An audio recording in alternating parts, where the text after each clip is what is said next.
for yesterday's video mga ka-BJ, ayan. So, bago ako ka-uwi mga ka-BJ from work, ayan. So, gabi na mga ka-BJ, around 12 midnight na mga ka-BJ. So, ito na lang yung uulamin ko kasi manyapon ako mga ka-BJ, ayan. So, wala akong ulam. So, naisipan ko na kakain na lang ako ng chicharon mga ka-BJ. So, buti na lang meron manghuwan mga ka-BJ, ayan. So, let's try natin kakainin ito and then ulam natin sa kanin, ayan, na mainit-init pa mga ka-BJ, ayan. So this is ulam hack mga ka-BJ, ayan. So kasi wala nga tayong iulam, so let's try naman natin. So pwede naman ito iulam mga ka-BJ, aarte ba tayo kasi wala naman tayong pambili ng ulam, charot lang. So ayan mga ka-BJ, so ang sarap mga ka-BJ, parang kumain ka lang ng spicy fried chicken sa Jollibee mga ka-BJ.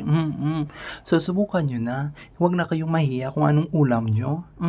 Ipakita nyo. Importante, makatipid ka, makabidji. Ayan, so huwag ka mahiya kumain ng kahit ano yung ulam mo. Importante, ayan, masaya ka habang kumakain. Oo.